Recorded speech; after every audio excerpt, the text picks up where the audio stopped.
Възлюбени в Адама братя и сестри, скъпи баптисти, менонити, квакери, педесятници, харизматици, методисти, калвинисти, презвитеряни, анабаптисти, адвентисти, лутерани, светци от последния ден, англиканци, хусити, както и представители на още много и много деноминации, които ще обединим за по-лесна комуникация под името протестанти.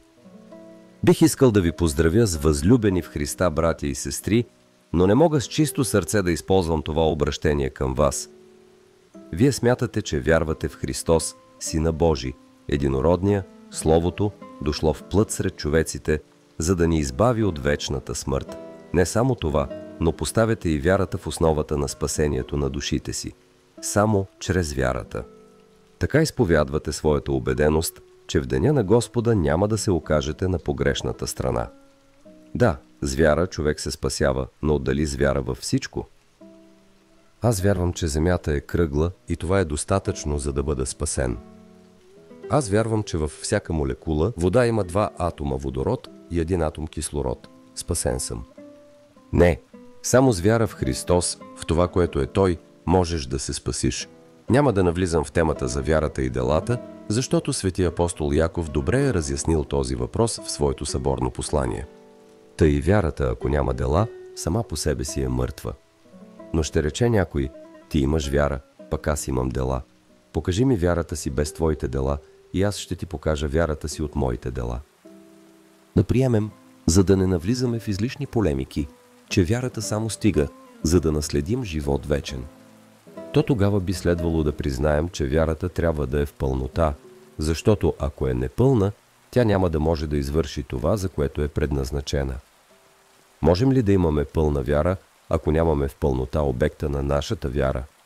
Не, аз не вярвам на този човек, защото не го познавам напълно. Не знам почти нищо за него. Това е нормална реакция, когато при вас дойдат представители на някоя банка и ви попитат дали бихте поръчителствали за ваш бегъл познат. Как може тогава да вярвате в Христос, когато не знаете кой е Той?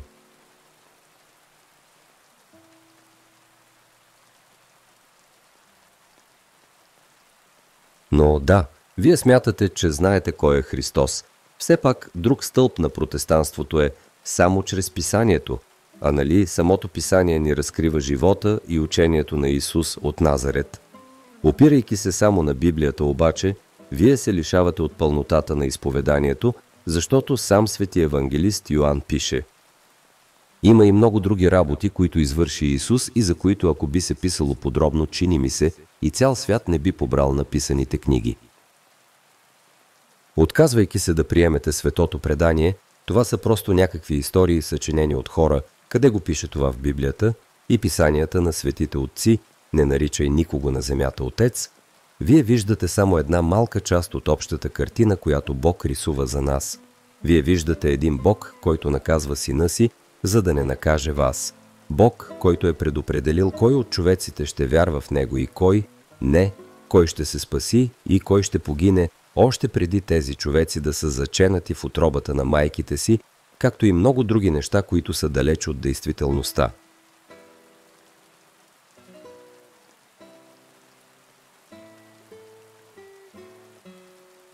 Имаме 4 евангелски разказа, деянията и посланията на апостолите, пророчества и псалми из целия Стар Завет, които ни дават доста пълна картина за това кой е Христос. Дали обаче само това е достатъчно, за да познаваме напълно Исус? Ти откъде си? От Плевен. Познаваш ли Петър? Да. Висок 1,90 м, не много пълен, с кестенява коса. Да. Живее на 8-я етаж. Да. Майка му е милосърдна сестра и се грижи за всички. Не, майка му се занимава с някакъв бизнес и си гледа децата. Значи не е той. Забавна история. Тоест, ако започнем да си говорим за Исус, ще намерим много общи работи, за които да се съгласим, че е роден в Витлеем по времето на Ирод, че след раждането му идват пастири от полето, за да го видят, след като са получили свидетелство за него от ангели, че на 8-я ден е обрязан в храма, за да се изпълни закона Моисеев и така нататък. Супер! Ние познаваме Исус, вярваме в Неговото име и ще се спасим. Но дали е така? Защото за този Исус, в чието име всички народи ще намерят спасение, Преданието казва, че е роден от дева, която е непорочна преди раждането, по време на раждането и след него. Че тя е родена от Йоаким и Ана, наречени богоотци, че от 3-годишна възраст живее в храма. И не само в храма, но и в самия Светая Светих, мястото, в което само първосвещеника влиза, и то веднъж в годината. А тя живее там. Да, ама къде това го пише в Библията? Никъде. Защото в Библията се говори за Христос, нейният син, а за Дева Мария се споменава накратко, едва ли не с бележки под чертата. И как вие, които искате да познавате Христос, защото от това зависи вашият вечен живот, не искате да знаете повече и за майка му, жената, която се е сподобила да стане вместилище на невместимото Слово Божие, да приеме в утробата си онзи, който изпълва всичко. Да, ама тя се е омъжила за Йосиф и му е родила после други деца, защото той не я е познавал докато тя роди Иисус, ама после... Ето, че не познавате истинският Христос, защото не знаете коя е майка му.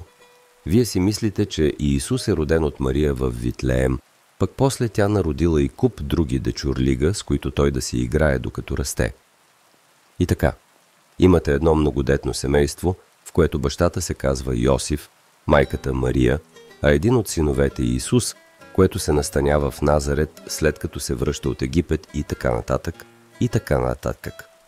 Мога с голяма сигурност да твърдя, че такова семейство в Назарет не е живяло в началото на първи век. Тоест, вие вярвате в един измислен образ. И как можете да очаквате един измислен образ да спаси напълно реалната ви и отиваща към смърт душа? Какво ви пречи при това положение да вярвате, че Хари Потър може да ви спаси? Или Люк Скайуокър? О, чакай. Някои вярват и в това. И така, ако не сме сигурни, че Иисус, син на Мария, реално е живял през първи век в Юдея, че е проповядвал истината, че е вършил много чудеса, изцелявал е болни, възкресявал е мъртви, напразна е нашата вяра. Не случайно в най-голямата и силна крепост на протестантите, Америка, за протестанството се казва, че е фабрика за неверници. И това е нормално, защото къща, съградена на пясък, не може да устои. Ако вие нямате за краягален камък на вашата вяра истинският Христос, всичко, което градите нагоре, ще рухне при най-слабия вятър. Но това не е най-лошото. Най-лошото е, че ако нямате сина, нямате и отца. Не вярвате в Бог, който е сътворил всичко, от когото е роден синът и изхожда духът. Защото Бог Отец няма много синове, а само един. Няма син, роден от Дева Мария, и друг, произлязал от Мария, жена на Йосиф и майка на децата му. А като нямате истинският Бог Отец, вие автоматично се лишавате и от Светия Дух, който изхожда от Отца. Виждате ли как заради своите вкаменели сърца се лишихте от триипостасния и единосъщен Бог? И сега какво ви остава, освен да вярвате в това, което можете да пипнете с ръцете си или да видите с очите си? Или да потърсите утеха в някой култ с привидна духовност, но отвътре празен? Не успявам много добре да си обясня, защо се отказахте от вярата на предците си и тръгнахте по чужди моди. Тази вяра, за която мнозина дадоха живота си, за да я опазят чиста от лъжливи учения и ереси, а след това още по-много хиляди умряха, но не приеха да се откажат от нея дори и с обещания, че ще придобият огромни награди. Даваш ли, даваш, Балканджи Йово? Всички знаят историята на многострадалния Йов, представена в Стария Завет, но колцина разбират, че той е дал всичко, което е имал, но не се е отказал от вярата си в Бог. Същото, което е направил и Балканджията. Защото човек без вяра е по-лош и от звяр. А човек с празна вяра... ние ще продължаваме да се молим за вас. И някой ден, може би, ще се поздравим с възлюбени в Христа братя и сестри,